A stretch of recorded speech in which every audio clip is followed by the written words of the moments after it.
Kayo ang dahilan kung bakit di ako sumuko sa mga bagay na kung ba't ang luha ko'y tumulo. Ito ang mensahe ko upang aking ipahatid sa mga tropa, kaibigan, kapangkat at kapatid. Pasasalamat kong kay tagal ko nang gustong sabihin, ang puso ko ang gumawa nitong aking awitin. Para sa inyong lahat, ito ang tanging paraan sa mga taong para sa akin ay palaging nandyan. Hambog. Kayo ang dahilan kung bakit di ako sumuko sa mga bagay na kung ba't ang luha ko'y tumulo. Ito ang mensahe ko upang aking ipahatid sa mga tropa, kaibigan, kapangkat at kapatid. Pasasalamat kong kay tagal ko nang gustong sabihin, ang puso ko ang gumawa nitong aking awitin. Para sa inyong lahat, ito ang tanging paraan sa mga taong para sa akin ay palaging nandyan. Upang ako'y mabigyan ng kalakasan ng loob at manatili na nakatayo at di patataob na kahit na anumang pagsubok na nagdadatingan. Di ako takot pagkat alam kong may malalapitan. Pag ako ay mayroong problema na dinadala, akala ko ako'y nag-iisa, ngunit hindi pala. Alam nyo ba kung bakit?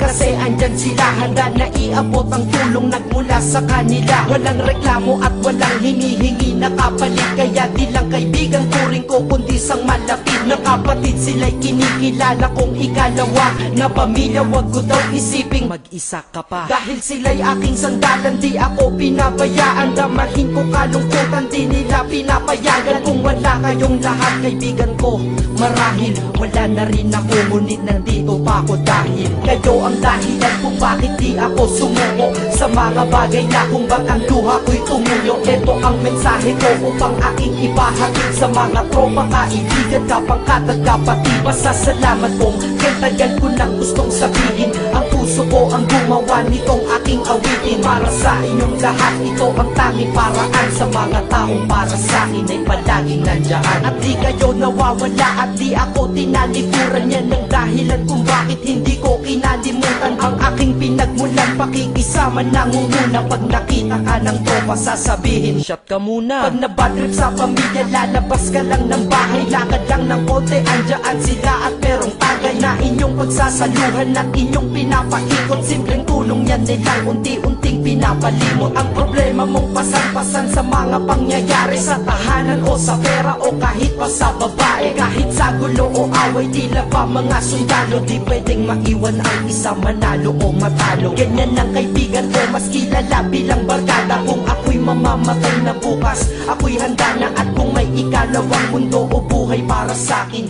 sana magiging tropa ko kayo pa rin. Kayo ang dahilan kung bakit di ako sumuko sa mga bagay na kung ba't ang luha ko'y tumulo. Ito ang mensahe ko upang aking ipahatid sa mga tropa, kaibigan, kapangkat at kapatid. Pasasalamat kong kay tagal ko nang gustong sabihin, ang puso ko ang gumawa nitong aking awitin. Para sa inyong lahat, ito ang tanging paraan sa mga taong para sa akin ay palaging nandyan. Kaya ako'y kontento na dahil kayo'y naging parte ng buhay ko. Sa kabutihan nyo, paano ko gagante? Magtatawagan ng mga tropa, kita-kita lang sa kanto. Pagkatapos didiskarte ng pitselyosi at baso, papaikot ang sombrero para mag-ambag ang tropa. Kahit 20 pwede na, basta lamang makatoma.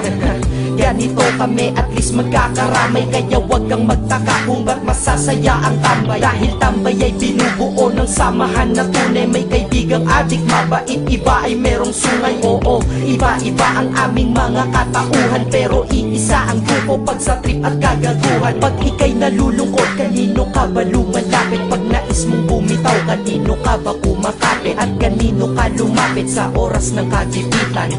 San pa ba?